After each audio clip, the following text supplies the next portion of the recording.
Feliz y bendecido día, aprendiendo un curso de milagros.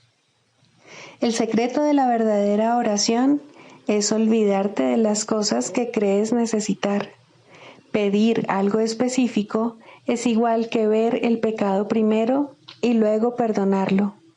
Del mismo modo, al orar pasas por alto tus necesidades específicas, tal como las ves, y las dejas en manos de Dios. Ahí se convierten en los regalos que le haces, pues le dicen que no antepondrás otros dioses a Él, ni que quieres otro amor que el suyo. Este libro es un comienzo, no un final.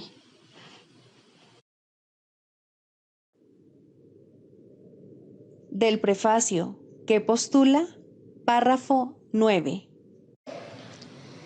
La percepción es una función del cuerpo y por lo tanto supone una limitación de la conciencia. La percepción ve a través de los ojos del cuerpo y oye a través de sus oídos. Produce las limitadas reacciones que éste tiene.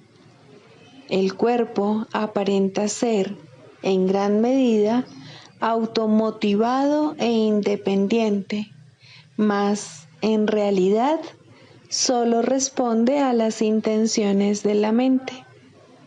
Si la mente lo utiliza para atacar, sea de la forma que sea, el cuerpo se convierte en la víctima de la enfermedad, la vejez y la decrepitud.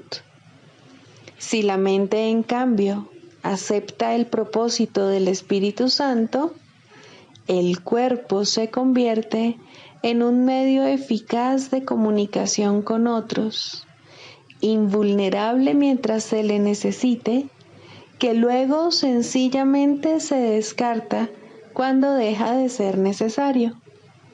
De por sí, el cuerpo es neutro, como lo es todo en el mundo de la percepción. Utilizarlo para los objetivos del ego o para los del Espíritu Santo depende enteramente de lo que la mente elija.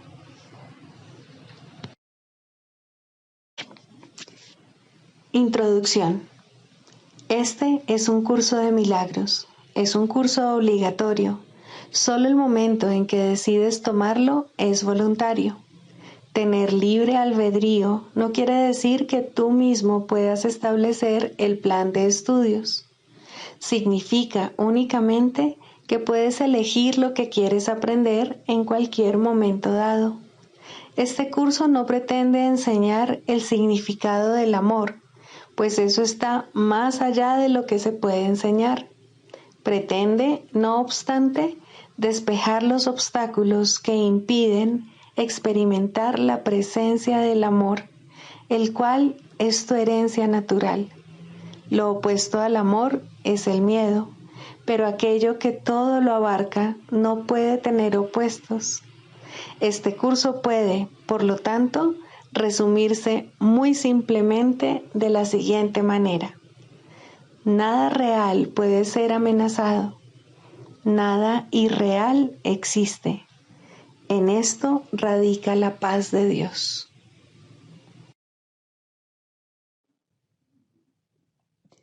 Capítulo 1. El significado de los milagros. Primero, principios de los milagros. Principio 28. Los milagros son un modo de liberarse del miedo. La revelación produce un estado en el que el miedo ya ha sido abolido. Los milagros son, por lo tanto, un medio y la revelación un fin. Capítulo 4. Las ilusiones del ego. Cuarto, esto no tiene por qué ser así. Si no puedes oír la voz de Dios, es porque estás eligiendo no escucharla. Pero que si escuchas a la voz de tu ego, lo demuestran tus actitudes, tus sentimientos y tu comportamiento. No obstante, eso es lo que quieres. Eso es por lo que luchas y lo que procuras proteger manteniéndote alerta. Tu mente está repleta de estratagemas para hacer quedar bien al ego, pero no buscas la faz de Cristo. El espejo en el que el ego trata de ver su rostro es ciertamente tenebroso. ¿De qué otra manera, si no con espejos, podría seguir manteniendo la falsedad de su existencia? Con todo, ¿dónde buscas para encontrarte a ti mismo? Depende de ti. He dicho que no puedes cambiar de mentalidad modificando tu conducta, mas he dicho también, y en muchas ocasiones, que puedes cambiar de mentalidad. Cuando tu estado de ánimo te diga que has elegido equivocadamente, y esto es así siempre que no te sientas contento, reconoce entonces que ello no tiene por qué ser así. En cada caso, has pensado mal acerca de algún hermano que Dios creó y estás percibiendo imágenes que tu ego forja en un espejo tenebroso. Examina honestamente qué es lo que has pensado que Dios no habría pensado y qué no has pensado que Dios habría querido que pensases. Examina honestamente tanto lo que has hecho como lo que has dejado sin hacer y cambia entonces de mentalidad para que así puedas pensar con la mente de Dios. Esto puede parecer difícil, pero es mucho más fácil que intentar pensar al revés de cómo piensa Él. Tu mente y la de Dios son una. Negar esto y pensar de otra manera ha conservado a tu ego intacto, pero ha dividido literalmente a tu mente. Como hermano que te ama, tu mente es de suma importancia para mí, y te exhorto a seguir mi ejemplo cuando te contemples a ti mismo y cuando contemples a tu hermano, y a que veas en ambos las gloriosas creaciones de un Padre glorioso. Cuando te sientas triste, reconoce que eso no tiene por qué ser así. Las depresiones proceden de una sensación de que careces de algo que deseas y no tienes. Recuerda que no careces de nada, excepto si así lo decides, y decide entonces de otra manera. Cuando sientas ansiedad, date cuenta de que la ansiedad procede de los caprichos del ego. Reconoce que eso no tiene por qué ser así. Puedes estar tan alerta contra los dictados del ego como en su favor. Cuando te sientas culpable, recuerda que el ego ciertamente ha violado las leyes de Dios, pero tú no. Los pecados del ego, déjamelos a mí. Ese es el propósito de la expiación. Pero hasta que no cambies de parecer con respecto a aquellos a quienes tu ego ha herido, la expiación no podrá liberarte. Si te sigues sintiendo culpable, es porque tu ego sigue al mando, ya que solo el ego puede experimentar culpabilidad. Eso no tiene por qué ser así. Vigila tu mente contra las tentaciones del ego y no te dejes engañar por él. No tiene nada que ofrecerte. Cuando hayas abandonado ese desánimo voluntario, verás cómo tu mente puede concentrarse, trascender toda fatiga y sanar. No obstante, no te mantienes lo suficientemente alerta contra las exigencias del ego como para poder librarte de ellas. Eso no tiene por qué ser así. El hábito de colaborar con Dios y sus creaciones se adquiere fácilmente si te niegas diligentemente a dejar que tu mente divague. No se trata de un problema de falta de concentración, sino de la creencia de que nadie, incluido tú, es digno de un esfuerzo continuo. Ponte de mi parte sistemáticamente contra este engaño y no permitas que esa desafortunada creencia te retrase. Los descorazonados no pueden ayudarse a sí mismos ni me pueden ayudar a mí. Sin embargo, solo el ego puede sentirse descorazonado. ¿Te has detenido a pensar seriamente en las muchas oportunidades que has tenido de regocijarte y en cuántas has dejado pasar? El poder de un hijo de Dios es ilimitado, pero Él puede restringir la expresión de su poder tanto como quiera. Tu mente y la mía pueden unirse para desvanecer con su luz a tu ego, liberando la fuerza de Dios para que reverbere en todo lo que hagas o pienses. No te conformes con menos y niégate a aceptar como tu objetivo nada que no sea eso. Vigila tu mente con sumo cuidado contra cualquier creencia que se interponga en el logro de tu objetivo y recházala. Juzga por tus sentimientos cuán bien has hecho esto, pues ese es el único uso acertado del juicio. Los juicios, al igual que cualquier otra forma de defensa, se pueden utilizar para atacar o para proteger, para herir o para sanar. Al ego se le debe llevar a juicio y allí declararlo inexistente. Sin tu lealtad, protección y amor, el ego no puede existir. Deja que sea juzgado imparcialmente y no podrás por menos que retirarle tu lealtad, tu protección y tu amor. Eres un espejo de la verdad en el que Dios mismo brilla en perfecta luz. Al tenebroso espejo del ego no tienes sino que decirle: no voy a mirar ahí porque sé que esas imágenes no son verdad. Deja entonces que el Santísimo brille sobre ti en paz, sabiendo que así, y solo así, es como debe ser. Su mente resplandeció sobre ti en tu creación y le dio existencia a tu mente. Su mente resplandece todavía sobre ti y no puede sino resplandecer a través de ti. Tu ego no puede impedir que Dios resplandezca sobre ti, pero sí puede impedirte que le dejes resplandecer a través de ti. El primer advenimiento de Cristo no es más que otro nombre para la creación, pues Cristo es el Hijo de Dios. El segundo advenimiento de Cristo no significa otra cosa que el fin del dominio del ego y la curación de la mente. Al igual que tú, fui creado en el primero y te he llamado para que te unas a mí en el segundo.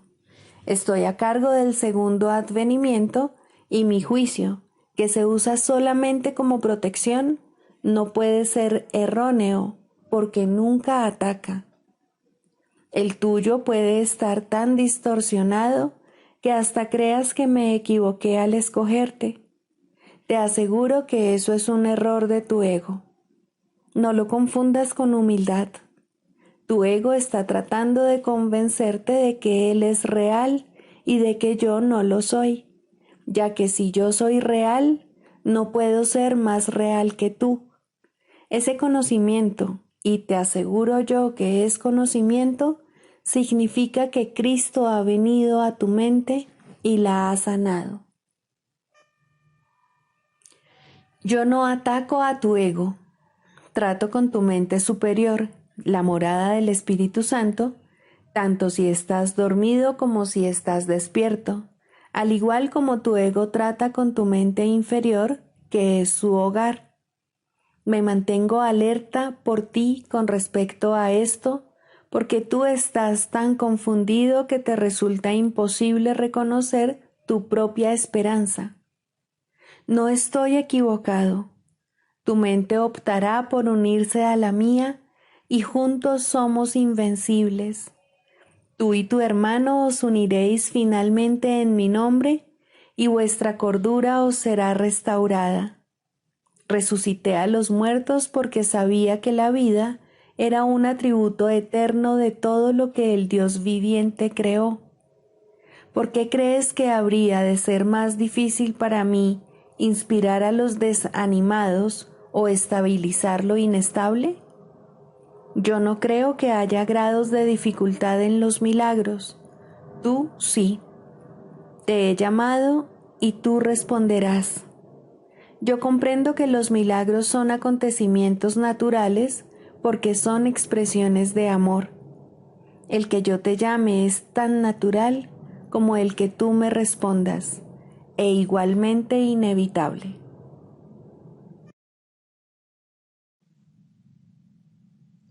Lecciones finales. Introducción. En nuestras lecciones finales utilizaremos la mínima cantidad de palabras posible. Tan solo las utilizaremos al principio de nuestras prácticas y únicamente para que nos recuerden que lo que buscamos es ir más allá de ellas. Dirijámonos a aquel que nos guía en nuestro camino y que imparte seguridad a nuestros pasos.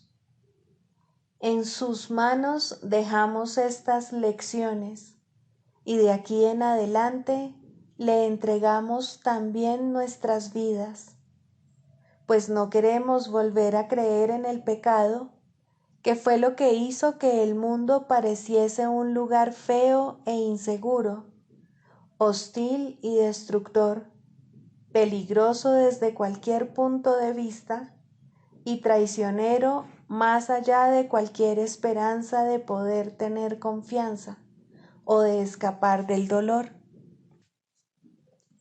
El suyo es el único camino para hallar la paz que Dios nos ha dado. Su camino es el que todo el mundo tiene que recorrer al final, pues este es el final que Dios mismo dispuso. En el sueño del tiempo, este final parece ser algo muy remoto. Sin embargo, en verdad ya está aquí, como un amable guía que nos indica qué camino tomar. Marchemos juntos por el camino que la verdad nos señala, y seamos los líderes de los muchos hermanos que andan en busca del camino, pero que no lo encuentran. Consagremos nuestras mentes a este propósito, poniendo todos nuestros pensamientos al servicio de la salvación. La meta que se nos ha asignado es la de perdonar al mundo. Esa es la función que Dios nos ha encomendado, y lo que buscamos es el final del sueño, no como nosotros queremos que dicho final sea, sino como lo quiere Dios, pues no podremos sino reconocer que todo aquello que perdonamos es parte de Dios mismo, y así su recuerdo se reinstaurará en nosotros completamente y en su totalidad. Nuestra función es recordarlo a Él aquí en la tierra, tal como se nos ha dado ser su propia compleción en la realidad.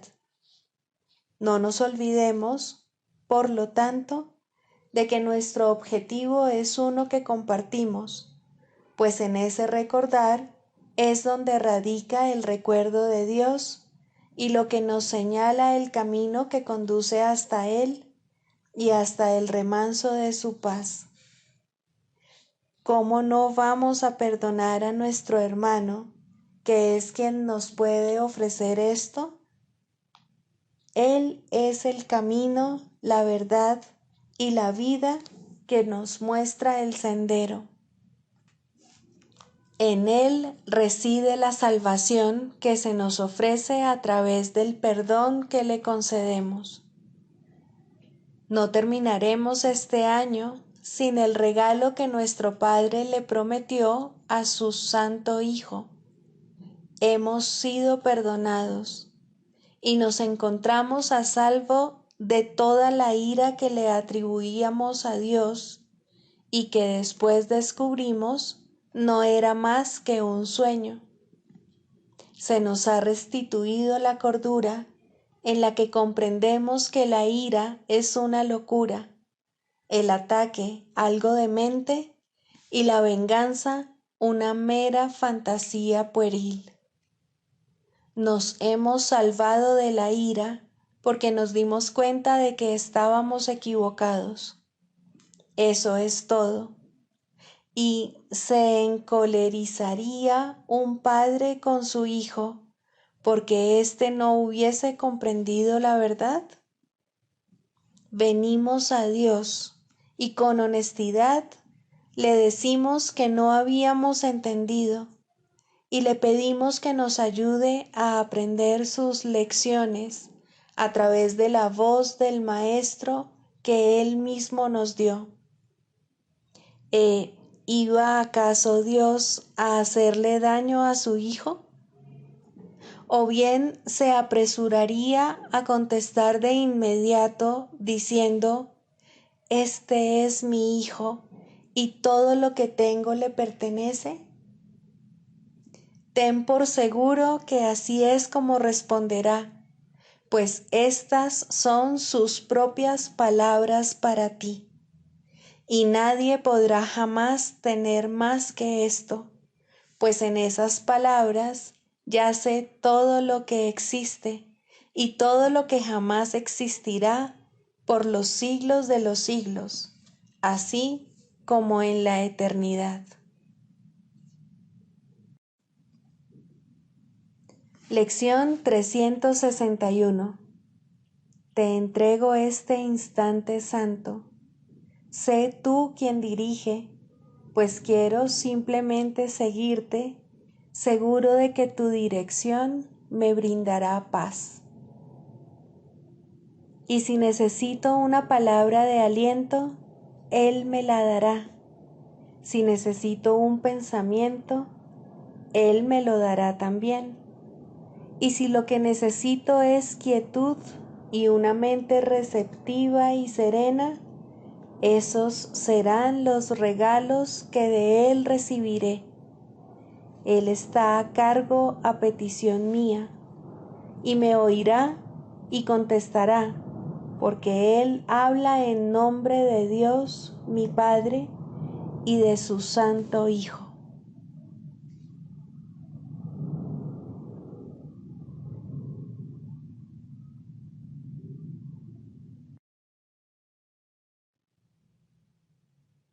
Del Manual para el Maestro, pregunta 4. ¿Cuáles son las características de los maestros de Dios? 7. Generosidad. La palabra generosidad tiene un significado especial para el Maestro de Dios. No es el significado usual de la palabra. De hecho, es un significado que tiene que aprenderse, y aprenderse muy bien. Al igual que todos los demás atributos de los maestros de Dios, esta se basa, a fin de cuentas, en la confianza, puesto que sin confianza nadie puede ser generoso en el verdadero sentido de la palabra. Para el mundo, generosidad significa dar en el sentido de perder. Para los maestros de Dios, generosidad significa dar en el sentido de conservar. Se ha hecho hincapié en esta idea a lo largo del texto, así como en el libro de ejercicios, pero tal vez sea más extraña para el pensamiento del mundo que muchas de las otras ideas de nuestro programa de estudios. Lo que la hace más extraña es el hecho de que es obviamente lo opuesto a la manera de pensar del mundo. De la manera más clara posible y en el más simple de los niveles, la palabra significa exactamente lo opuesto para los maestros de Dios que para el mundo. El maestro de Dios es generoso en interés propio, pero no nos referimos aquí al interés propio del ser del que el mundo habla. El maestro de Dios no quiere nada que él no pueda dar, pues se da cuenta de que, por definición, Ello no tendría ningún valor para él. ¿Para qué lo iba a querer? Solo podría perder por su causa. No podría ganar nada. Por lo tanto, no busca nada que sea solo para él, ya que eso sería la garantía de que lo perdería.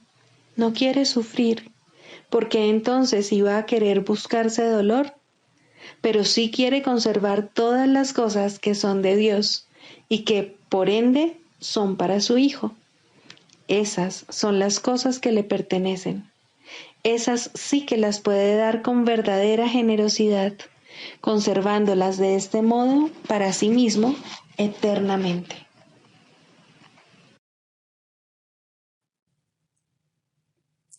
Manual para el maestro 27. ¿Qué es la muerte? La muerte es el sueño central de donde emanan todas las ilusiones. ¿No es acaso una locura pensar que la vida no es otra cosa que nacer, envejecer, perder vitalidad y finalmente morir? Ya hemos planteado esta pregunta anteriormente, pero ahora debemos examinarla con mayor detenimiento. La creencia fija e inalterable del mundo es que todas las cosas nacen para morir. Se considera que así es como opera la naturaleza y ello no se debe poner en tela de juicio, sino que debe aceptarse como la ley natural de la vida. Lo cíclico, lo cambiante y lo incierto, lo inestable y lo inconstante, lo que de alguna manera crece y mengua siguiendo una trayectoria determinada, es lo que se considera la voluntad de Dios. Y nadie se pregunta si un creador benigno hubiese podido disponer algo así. Si el universo que percibimos fuese tal como Dios lo creó, sería imposible pensar que Dios es amoroso, pues aquel que ha decretado que todas las cosas mueran y acaben en polvo, desilusión y desesperanza, no puede sino inspirar temor. Tu insignificante vida está en sus manos, suspendida de un hilo que él está listo para cortar sin ningún remordimiento y sin que le importe, tal vez hoy mismo. Y aun si esperase, el final es seguro de todas formas. El que ama a un Dios así no conoce el amor, ya que ha negado que la vida sea real.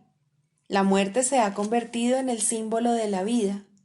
Su mundo es ahora un campo de batalla en donde reina la contradicción y los opuestos luchan en una guerra interminable. Allí donde hay muerte es imposible la paz. La muerte es el símbolo del temor de Dios. La idea de la muerte oculta su amor y lo mantiene al margen de la conciencia, cual un escudo puesto en alto para bloquear el sol. Lo siniestro de este símbolo basta para demostrar que la muerte no puede coexistir con Dios. La muerte presenta una imagen del Hijo de Dios en la que ésta acaba descansando en paz, en los brazos de la devastación, donde los gusanos lo esperan para darle la bienvenida y así prolongar un poco más su propia existencia gracias a su muerte. Mas los gusanos están igualmente condenados a morir, y de esta forma todas las cosas viven gracias a la muerte. En la naturaleza, el devorarse unos a otros es la ley de la vida. Dios está loco y solo el miedo es real. La extraña creencia de que una parte de las cosas que mueren puede seguir existiendo separada de lo que muere, tampoco proclama a un Dios amoroso, ni vuelve a sentar las bases para que se tenga confianza. Si la muerte es real para una sola cosa, la vida no existe. La muerte niega la vida, pero si la vida es real, lo que se niega es la muerte.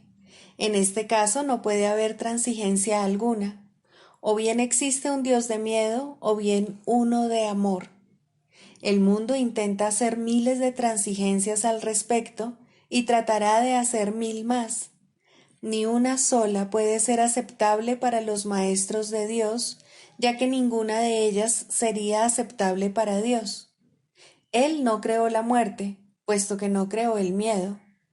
Para él, ambas cosas están igualmente desprovistas de sentido. La realidad de la muerte está firmemente arraigada en la creencia de que el Hijo de Dios es un cuerpo, y si Dios hubiese creado cuerpos, la muerte sería ciertamente real.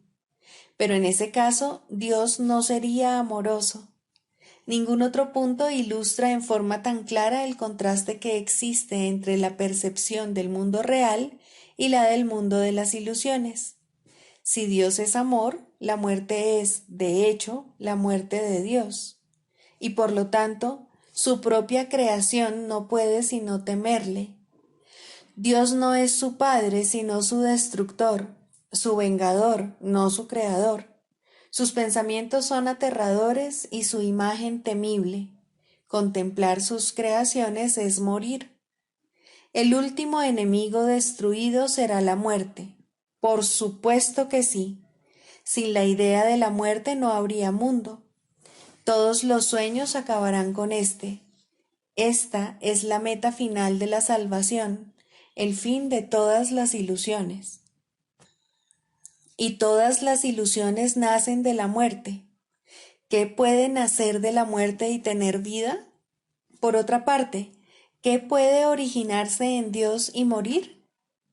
Las inconsistencias, las transigencias y los ritos que el mundo fomenta en sus vanos intentos de aferrarse a la muerte y al mismo tiempo pensar que el amor es real, no son más que necios trucos mágicos que no tienen sentido ni eficacia. Dios es eterno, al igual que todas las cosas creadas en Él. ¿No ves que de no ser así, Él tendría un opuesto y el miedo sería tan real como el amor? Maestro de Dios, tu única tarea puede definirse de la siguiente manera. No hagas ningún trato en el que la muerte sea parte integrante de él. No creas en la crueldad, ni permitas que el ataque oculte la verdad de ti. Lo que parece morir tan solo se ha percibido incorrectamente y se ha llevado al campo de las ilusiones. De ahí que tu tarea sea ahora permitir que las ilusiones sean llevadas ante la verdad. Mantente firme solo en esto. No te dejes engañar por la realidad de ninguna forma cambiante. La verdad no cambia ni fluctúa, ni sucumbe ante la muerte o ante la destrucción. ¿Y cuál es el final de la muerte? Nada más que esto, el reconocimiento de que el Hijo de Dios es inocente ahora y siempre. Nada más que eso, pero no olvides que tampoco es menos.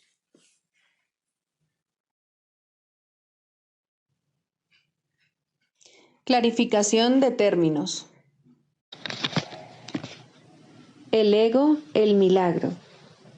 Las ilusiones no perdurarán. Su final es indudable y eso es lo único que es seguro en su mundo. Por eso es por lo que es el mundo del ego. ¿Qué es el ego? El ego no es más que un sueño de lo que en realidad eres. Un pensamiento de que estás separado de tu creador y un deseo de ser lo que él no creó. El ego es un producto de la locura, no de la realidad. Es tan solo un nombre para lo innombrable, un símbolo de lo imposible, una elección de opciones que no existen. Le damos un nombre solo para que nos ayude a entender que no es más que un pensamiento ancestral según el cual aquello que se ha inventado es inmortal. Mas, ¿qué podría proceder de ello excepto un sueño que, al igual que todos los demás sueños, tan solo puede terminar en la muerte? ¿Qué es el ego? El ego no es nada, pero se manifiesta de tal forma que parece ser algo. En un mundo de formas no se puede negar al ego, pues solo él parece real. Mas, ¿podría el Hijo de Dios, tal como su Padre lo creó, morar en una forma o en un mundo de formas? Si alguien te pide que definas al ego y expliques cómo se originó, es porque cree que el ego es real e intenta, por definición, asegurarse de que su naturaleza ilusiva quede oculta tras las palabras que parecen otorgarle realidad. Ninguna definición que se haya hecho de una mentira puede hacer que ésta sea verdad, ni tampoco puede haber una verdad que las mentiras puedan realmente ocultar. La irrealidad del ego no se niega con palabras, ni su significado se vuelve claro por el hecho de que su naturaleza parezca tener una forma. ¿Quién puede definir lo indefinible? Sin embargo, incluso para esto hay una respuesta. No podemos formular realmente una definición de lo que es el ego, pero sí podemos decir lo que no es. Y esto lo podemos ver con perfecta claridad. Basándonos en eso, podemos deducir lo que es. Observa su opuesto y verás la única respuesta que tiene sentido. A lo opuesto al ego, desde cualquier punto de vista, origen, efectos y consecuencias, le llamamos milagro. En él encontramos todo lo que no tiene que ver con el ego en este mundo. El milagro es lo opuesto al ego, y solo en él podemos observar lo que era el ego, pues en él vemos lo que éste aparentemente hacía, y la causa y sus efectos no pueden sino seguir siendo una misma cosa. Donde antes había obscuridad, ahora veremos luz. ¿Qué es el ego? Lo que antes era la obscuridad. ¿Dónde está el ego? Donde antes estaba la oscuridad. ¿Qué es ahora y dónde puede encontrársele? No es nada y no se le puede encontrar en ninguna parte. Ahora la luz ha llegado y su opuesto se ha ido sin dejar ni rastro. Donde antes había maldad, ahora hay santidad. ¿Qué es el ego? Lo que antes era maldad. ¿Dónde está el ego? En una pesadilla que solo parecía ser real mientras la estabas soñando. Donde antes había crucifixión, ahora está el Hijo de Dios. ¿Qué es el ego? ¿Quién tiene necesidad de preguntar? ¿Dónde está el ego? ¿Quién necesita ir en busca de ilusiones ahora que los sueños han desaparecido? ¿Qué es un milagro? Un milagro es un sueño también, pero si observas todos los aspectos de ese sueño, jamás volverás a dudar. Observa el bondadoso mundo que se extiende ante ti mientras caminas envuelto en mansedumbre. Observa a los ayudantes que encuentras a lo largo del camino que recorres, felices ante la certeza del cielo y la garantía de paz. Y observa también, por un instante, lo que por fin dejaste atrás y finalmente pasaste de largo. Esto es lo que era el ego, el odio cruel, la necesidad de venganza y los gritos de dolor, el miedo a la muerte y el deseo de matar, la ilusión de no tener hermanos y el yo que parecía estar solo en el universo. El milagro corrige este terrible error con respecto a ti mismo, con la misma dulzura con la que una madre amorosa adormece con su canto a su criatura. ¿No preferirías escuchar un canto así? ¿No contestaría ese canto todo lo que pensabas preguntar, haciendo incluso que la pregunta dejase de tener sentido? Tus preguntas no tienen respuesta, ya que han sido planteadas para acallar la voz de Dios, la cual nos hace a todos una sola pregunta. ¿Estás listo ya para ayudarme a salvar el mundo? Pregunta esto en vez de preguntar qué es el ego, y verás un súbito resplandor envolver al mundo que el ego fabricó. Ahora no se le niega a nadie ningún milagro. El mundo se ha salvado de todo lo que tú pensabas que era, y lo que es ha sido siempre absolutamente puro y jamás ha sido condenado. El milagro perdona, el ego condena. No se necesita ninguna otra definición para ninguno de ellos excepto esta. Mas, ¿qué definición podría ser más cierta o estar más a tono con lo que es la salvación? Con esto, el problema y la respuesta se llevan una al lado del otro, y al estar finalmente juntos, la elección es obvia. ¿Quién elegiría el infierno de reconocer que eso es lo que está eligiendo? ¿Y quién no seguiría adelante un poco más cuando le ha sido dado comprender que el camino es corto y que el cielo es su meta?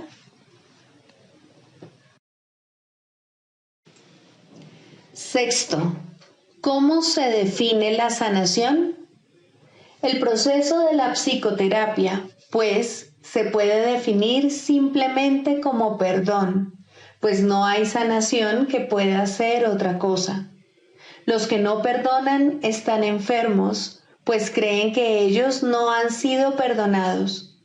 El asirse a la culpa, el abrazarla estrechamente y cuidarla, el protegerla con amor y el mantener en alerta su defensa, todo esto no es otra cosa que una implacable negativa a perdonar.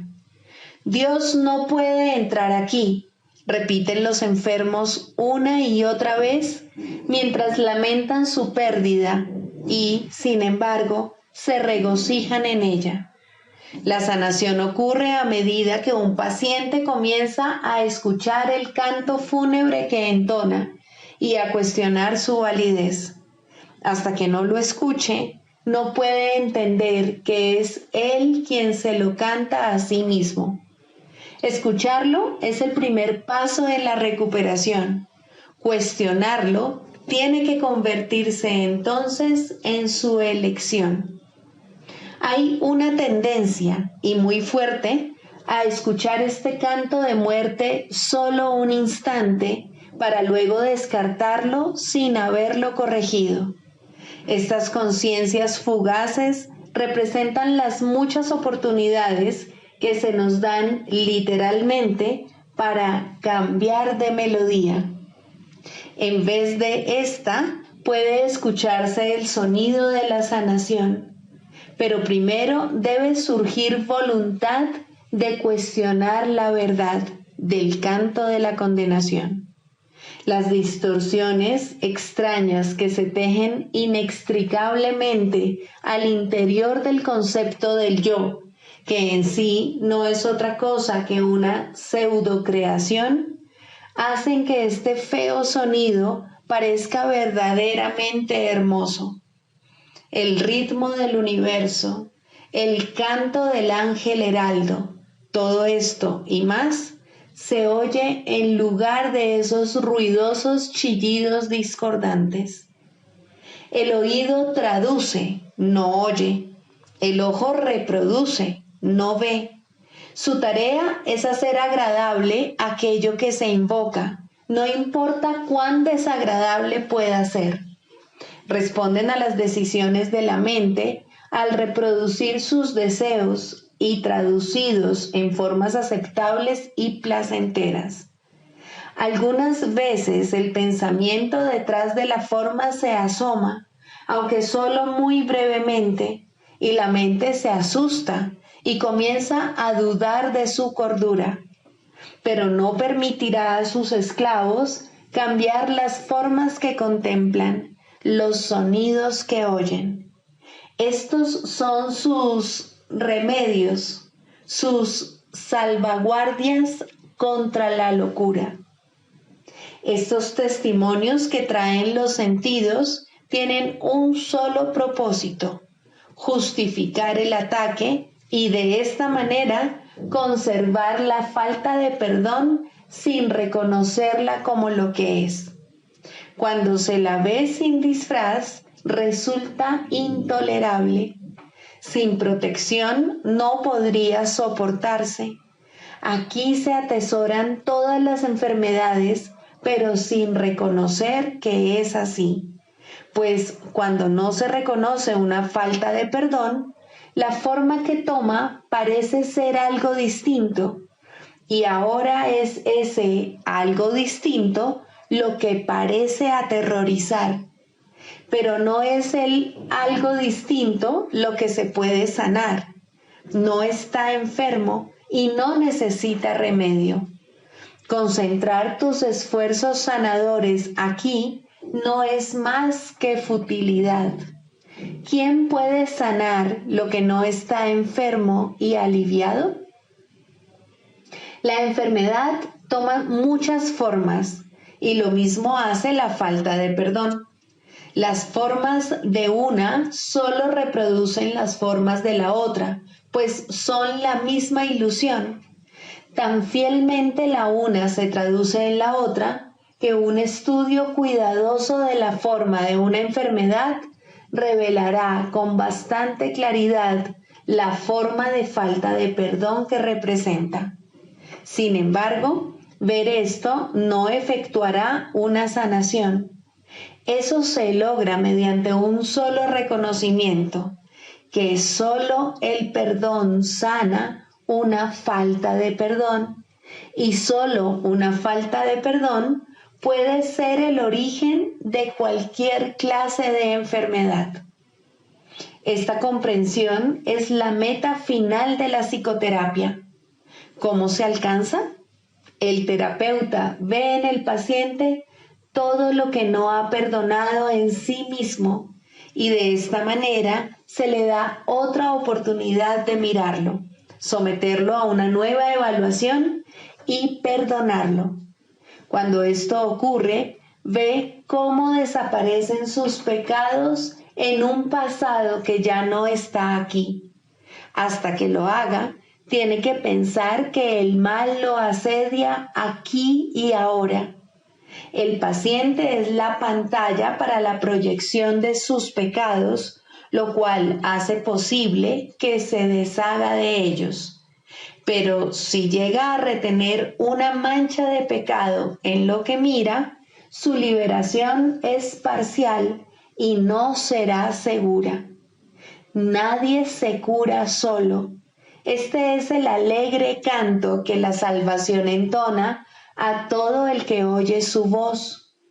Esta afirmación no puede ser recordada con demasiada frecuencia por todos los que se vean a sí mismos como terapeutas. Sus pacientes solo se pueden ver como portadores de perdón, pues son ellos quienes vienen a demostrar su impecabilidad ante ojos que aún creen que el pecado se encuentra ahí para que lo vean.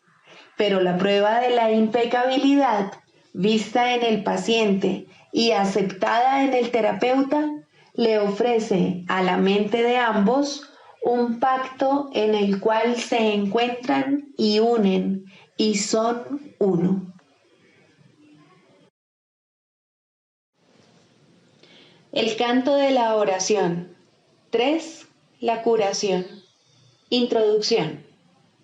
La oración tiene ayudantes y testigos que hacen más llevadero y seguro el empinado ascenso, aliviando el dolor causado por el miedo y ofreciendo consuelo y promesas de esperanza. Testigo del perdón y ayudante en la oración, dadora de la certeza de que finalmente alcanzarás la meta, eso es la curación. Su importancia no debe enfatizarse demasiado, pues la curación es una señal o símbolo de la fuerza del perdón y tan solo un efecto o sombra de un cambio de parecer con respecto a la meta de la oración.